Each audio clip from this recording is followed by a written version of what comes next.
Welcome back to another episode of the Cycle Podcast, the show where we cover four trending MLB topics in 20 minutes or less.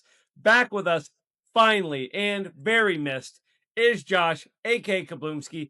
We understand you have had a very busy schedule coaching, 47 different teams, teaching, Yeah, parenting. So I yeah, just really appreciate you finding the time to be on. yes, And with our school schedules, us sort of getting into the mix, we should mm, expect to see your face a lot more. Am I right? yes, absolutely. I appreciate the patience. To all of our followers and fans, I appreciate you guys still tuning in. I'm excited to be back. Yes, it has been a few hectic weeks, but that's no excuse. I've been chomping at the bit to get back with you, so I'm excited for the show. Yeah. Let's talk some gosh darn baseball. Our first topic, is going to be Paul Skenes losing velocity and struggling in recent starts. His fastball velocity, 95th percentile across the 2025 season, is down to 85th percentile. However, he is using his fastball 3% more in 2026 than he was in 2025. He's given up a few more home runs. His strike rate is down, though the metrics on his secondary pitches look good still. Hasn't lost much break on the sweeper, the slider, the curveball, the changeup. He's still getting a great whiff rate on a lot of his secondary pitches. So, my question to you, Josh, when a guy who's throwing 98 to 100 regularly drops down into the 94 to 96 range, and is having some trouble putting out batters like he used to, are you thinking mechanics, a minor injury that he's trying to play through, or just fatigue from throwing so hard, so often, for so long, going back to his late high school days? Right. I'll let you take that one as a coach. Yeah, no, honestly, I think it's a combination of the two, but I'm gonna lean more on the latter. Because at the end of the day, how you prepare your body and how you fuel your body, it determines how the longevity of your body is gonna last, right? If that makes sense, Mhm. especially at the pitcher role and what he was expecting to do. And we got to remember, guys, throwing 99 and 100, we've gotten kind of spoiled with that, but that's not normal. Like that's not that's very, I don't want to say rare, but that's an elite status. So him dropping down to your 95 and stuff like that, yes, that might be something to consider, that he is changing something or whatnot. But to me, I feel like it's his body. I don't think his body is in the right frame to last 162 or however many games they're going to end up playing this year. But how he prepares and how he does his deal is very intriguing to me, because if you look at his, I know there was a post on Instagram or something I saw. He had his shirt taken off. He doesn't look like a all pro or all MLB type of pitcher. But at the same time, he's getting the job done to a certain extent. So I think that if he were to really invest in his body and what he fuels his body with, I think that that kind of corresponds with the longevity of his arm and what his arm can bring to the table. And you talk about kids that have been elite athletes since they're in middle school. Right. Um, to sort of start to go through that aging process where you're getting into your mid to late 20s, your metabolism isn't as high. You're starting to feel the effects more of that velocity over time. Correct. Um, and I have seen videos of him, his warm up routine. He's one of those guys that uses some of the cool tools. The big thing he swings on, I don't know Yes. what it's all called, but it Right. looks like a guy who is sort of leaning on the newer age technology, which I think Right. is a good thing. However, maybe for me, it's the fatigue combined with still trying to get batters out the same way. All right, I'm going to run one up in the zone at as hard as I can, and it's just not coming out of his hand the same. It's not, the velo isn't there. Maybe the spin rate isn't there, and batters are able to hit that fastball. Therefore, his secondary stuff isn't as intimidating because you're not Right. waiting on a 100-mile-an-hour fastball. So Exactly. I think he can still be outstandingly effective. I think he needs to take into consideration that this season sort of got away from him at times. We're talking about the 4 innings, 5 earned runs, strikeouts down. and maybe start next season with a different approach to guys at the plate. I'm not going to wind back and throw one 100 miles an hour if he can until a two-strike count. I'm going to utilize my changeup and sweeper. His Correct. curveball has fantastic metrics, has great Yes. break. He's only Yes. throwing it like 2 to 4% of the time. So maybe utilize some of those pitches a little better. Absolutely. Get back in the lab, watch some film, um, see how your body feels this offseason. Are you suffering from maybe minor shoulder fatigue, or is it something worse? Right. And I think with a guy like Skenes, who's a franchise player, there's a lot of injuries that players traditionally just say, just play through, just play Yeah. through. You're young. It Right. could be one of those things where he just needs to get looked at in the offseason a little bit more Right. and get that figured out. But with that, let's move on to our second topic. Our second topic is one that I haven't given to Josh yet. I want to hear his unfiltered thoughts right off the dome. And I would love for some of you guys to comment your answer for us so we can know how you feel. And my question for you, Josh, Talk to is me. if you are starting a franchise, would Okay. you rather have, or coming into a franchise, would Okay. you rather have an elite starting pitching duo or an elite back to back hitter, like a 2-3 or a 3-4 type hitter? So let me throw some out. I think the most legendary starting pitching duo of all time, Warren Spahn and Johnny Sane.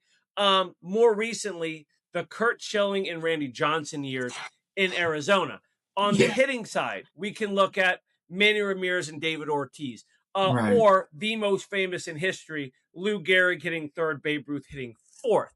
Right. I'm also a big fan of early 2000s Jeff Kent and Barry Bonds as well. So what is your take on that? What would you rather have?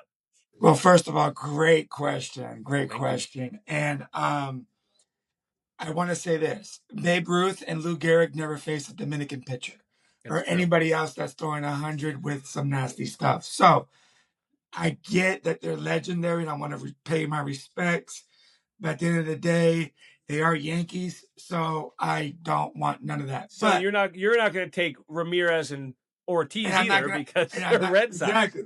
So that just leaves to and honestly, when you ask that question, and I'm being as honest as possible, instantly thought of Kurt Schilling and Randy Johnson, or like the trio back in the day with the Braves, whether it be the Glavine Smokes, Maddox trio, whatever it may be. I'm leaning towards the pitcher duo. Pitchers to me win games. You can sustain a season, ride a pitcher's arm or couple pitcher's arms per se. And hitters are too slumpy. You Mhm. got to remember that this is a failure game. This is a game that you're going to fail. This is the only sport that I'm aware of that if you fail 70% of the time, you're considered a Hall of Famer.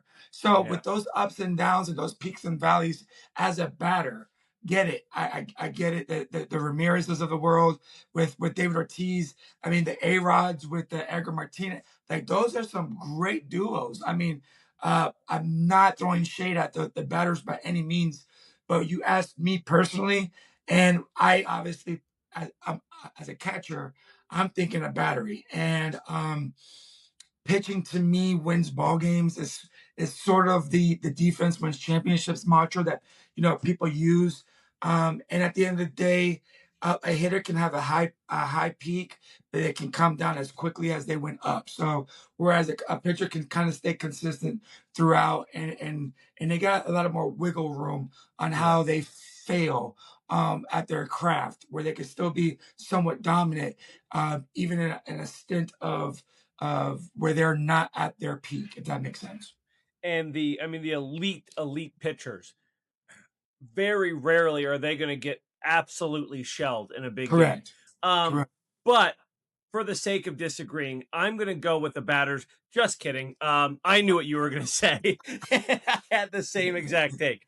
I feel like we've become the anti first take at this point. We sort of I agree know. on too many things. I know. But We got in you got to my switch it up. mind, in my mind, Mm. if my Royals, which it's been a long time since we made a World Series, but looking at a team on the other side, where you say they've got two guys that can win game 1 and 2 games 5-6, and they've won the 7-game series.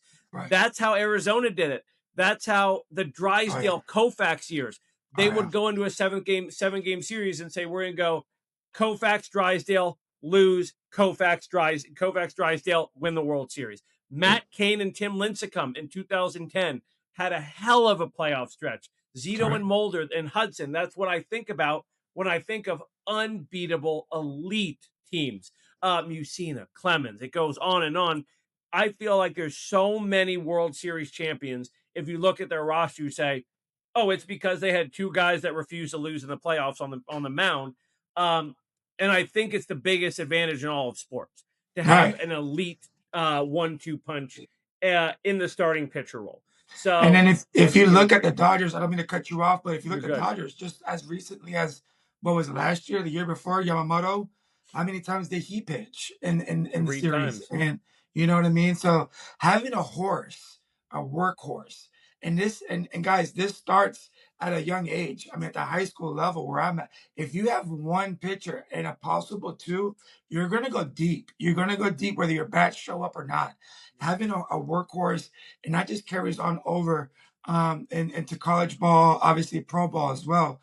Whereas if you are prepared and your body is in the right state to withhold that type of pressure, number one, but also that type of uh, duration of your arm and the impact that it has, and if you're able to do that, managers are going to ride you, especially postseason, because there's no such thing as tomorrow. So Madison I think that Bumgarner, 2014.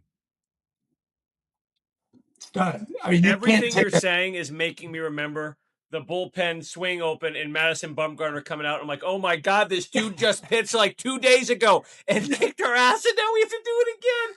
And Shout they out won the Egan. World Shout out Egan Series. on that one. Oh my God. He won the World Series by himself. By And himself. oh, that was unbelievable. Right. And they didn't even have anybody else good. It makes me hate him so much. With that, before I start crying, let's move on to our third topic. Our third topic, since we haven't had Josh in a few weeks, just to check in on the Tampa Bay Rays, who are still holding first place in that very, very deep American League East. Since the All-Star break, they brought in, of course, Freddie Peralta and Liam Hicks. Freddie Peralta, sorry for the language, Mom, has been dog ass since coming to the Rays. 4 starts, no wins, a 7.17 ERA through 21 innings pitched. He has more earned runs than strikeouts in that time, 17-16. He's given up 5 home runs. His ERA plus, which is according to league average, a 59, meaning 100 is a league average pitcher. He's 59, 41% below league average. On the other hand, Liam Hicks, I think, has looked great. He's Yeah. hit 2 home runs, 9 RBIs through 14 games. But what the Rays needed was that consistency on the offensive end from their catcher. He's hitting Yeah. 279 with a 159 OPS plus. So the same thing. He's 59% better than league average at the plate. And he doesn't strike out. 54 plate appearances. He only struck out 5 times. And like I said, still holding a 3.5 game over the Yankees. And we're at that point in the season where I don't think there's going to be too many more surprises, too many teams getting bumped out of first place. I think the Rays are in a great spot right now. But as a Rays fan, I'd like to hear your take. A little hesitant. I'm a little hesitant. I say that because the AL, if we can all be frank, the AL as a whole, the American League as a whole, has not been up to the standard that we are used to as baseball fans. Usually the AL brings some good teams to the postseason, so on and so forth. We've kind of had a bad year as an American League as a whole. Yeah. I think that plays into the Rays' favor.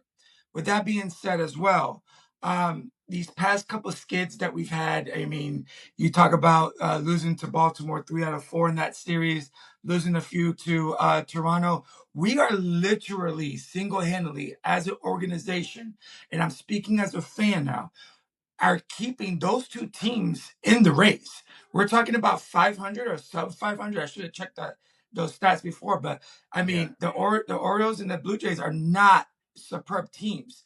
Obviously, you have the Red Sox who went on their stretch as well, but the fact that we are still four games or 4.5 games above the Yankees uh, makes me feel comfortable. You talk about our additions, Hicks. As a catcher, I've been begging for them to make a move at catcher. And finally, it's not a big splash. It wasn't the guy that I originally wanted.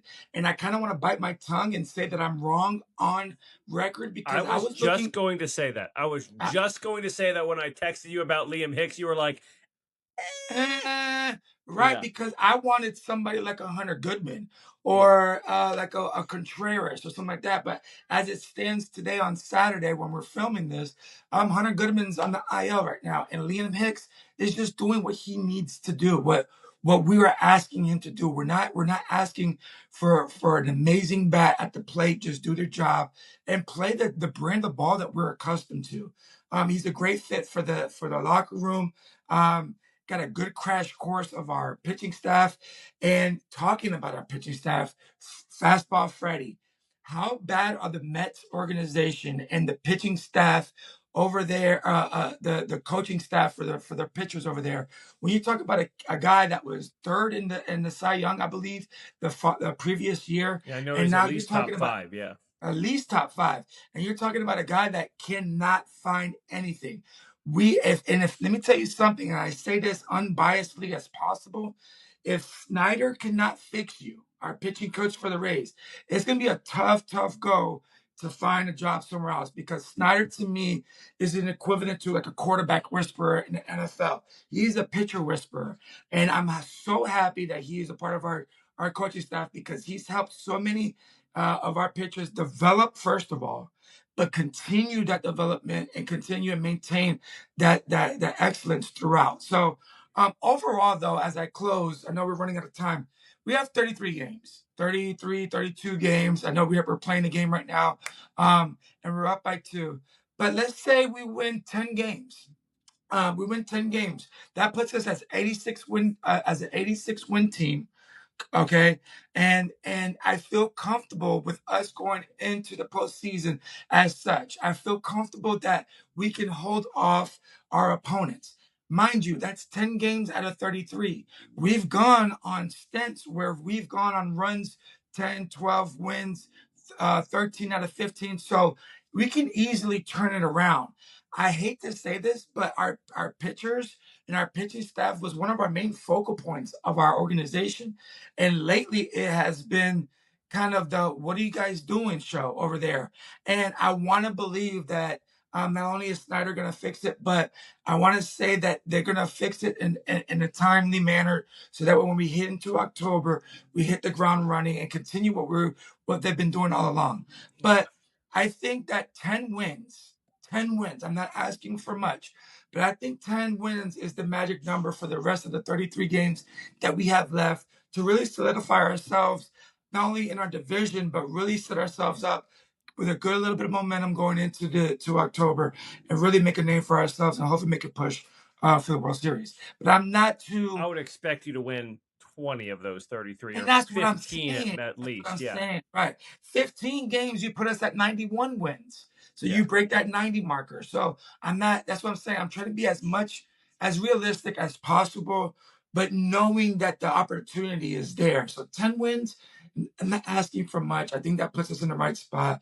Um, and I just hate that we're giving the Baltimores and the Torontos of the world uh life, really, Yeah. like breathing room and opportunities to make a push because we all know once you're in the playoffs, anything can happen. You just have to get in. Yeah. So that's the only thing that I got as far as what are we doing on that aspect.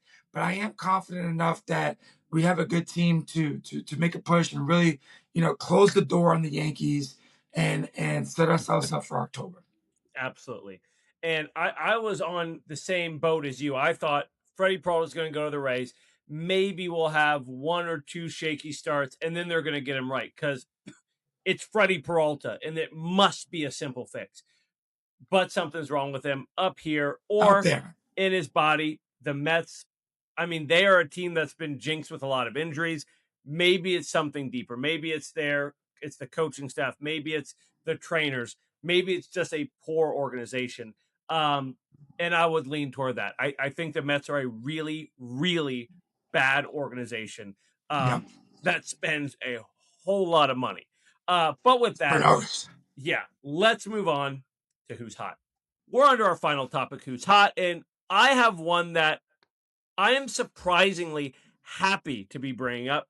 This is a player that I enjoy watching, a player who I think has been undervalued. Surprisingly, he's a name that everyone knows, but I don't think people look at him the way they should because he's just a big bat. Right. Pete Alonso, through his last 13 games, 7 home runs, 11 runs scored, 14 RBIs. He's hitting 480 with an OPS over 1400. And in only those 13 games, he's built up a 1.5 WAR. So good for a win and a half on his own. The Orioles have snuck back into the wild card hunt over this stretch. Yes, it's because they've been getting some good luck running into some teams who are not playing up to par, but it's still impressive. And this is a guy that they brought in thinking he would be the missing piece, the last big bat they needed. Then they trade Adley Rutschman. They start moving some other pieces. Um, and Pete Alonso reminds everyone, hey, I'm still sort of that dude, just Yeah. so we all know. I Yeah. was a good signing. Yeah. And yeah, he struggled starting off. It's a more difficult park to hit in than the one he's coming from, but he's found his groove. And if I were an Orioles fan, I would be content knowing we have him for the near future with some other young pieces. I don't think the Orioles are going to do much over the next few years. I think they're going back into a rebuild, but at least you have a guy who's still going to get butts in seats, a guy who's still probably um, going to give you a chance to win quite a few games, even if you don't have an elite offense around him, because he just has so much power. Um, and I'm glad to see Pete Alonso back playing well. We love Same. watching him in the home run derby every year. Yeah. Maybe he'll be back next year, fingers crossed. But Yeah. with that, Josh, I'll turn it over to you. A quick question. Where is he from? I believe he is from Tampa, Florida. Yes, he is. Plant. Anyway, um, great, great choice, by the way. He has absolutely been smoking the ball. I'm happy for him. I truly am. Because he was one that, like you mentioned before, had a little bit of a shaky start. A lot of people were questioning the signing, this, that, and the third. Guys, relax. The guy's the polar bear. He has the nickname, and he's taking that team on his back. And like you mentioned, got them back into wild card contention. Yeah. For my who's hot, it was a tough one for me. I wanted a guy, and I was like, who was from Tampa, also from Plant High School, Jack Caglione. and Jack Caglione. And I was like, nope, we already did him. Then I was like, well, what about Chandler Simpson? Because those two, FYI, are they have the most hits since the All Star break. Scorching hot. Chandler Simpson has been absolutely amazing. Has really found his role And on the Rays. completely different players, by the way. And I A love that. 100%. Right. But has found his role in our organization, in our lineup, and has braced it and has really stepped up to the plate, pun intended, and contributing to the team. But I didn't want to pick a Ray. So it was a tough decision. And I said, well, you know what? I'm going to go against the grain and I'm going to go with a team. We're going to talk about a team that was at the beginning of the season. I want to say we both said that should be at the basement, should have Dead no clue, freaking last. dead last. And not just dead last, probably the worst record in baseball when it's all said and done. Yeah. All-star break, nowhere near the picture. Um, didn't make too many moves, this, that, and the third. But nobody is talking about the Chicago White Sox. How are we not talking about the division leader in a division? I get it. I get it. That has um, a couple of teams that haven't really risen to the occasion as they should have this year. Talking about your Royals, the Cleveland Guardians, who I had as the favorite to win it. Obviously, Detroit kind of like threw their hands up and waved the white flag. But man, they have taken it and they have run from it. And being, I believe, it was 4.5 games back as we Mhm. stand, as we shoot this today. and having key contributions from key players. You're talking about the Braden Montgomerys, the Power guy. I would always mess up his name. Murakami. Murakami. Such a fan of his, but I always mess up his name. Murakami came back from his injury, hasn't missed a step. Yeah. Really, if anything, kind of lit a fire in that lineup and kind of pushed them to extending that lead in that division. So I hate that nobody's talking about them, that they want to talk about the Dodgers or other teams or the Rays or whatever like that.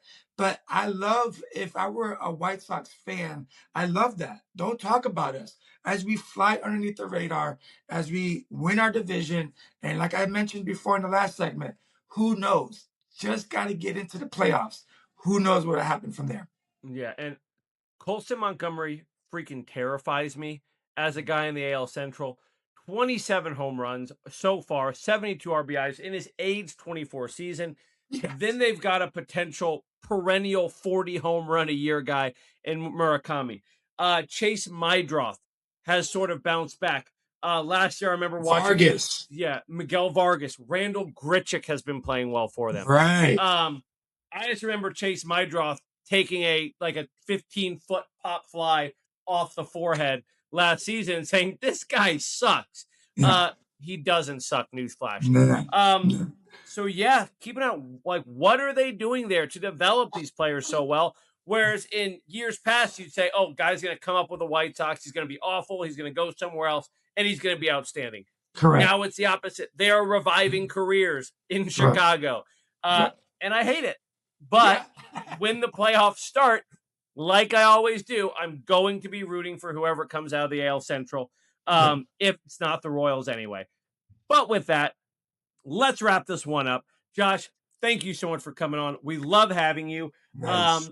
Obviously, the seat is always yours. Anybody else is just borrowing it.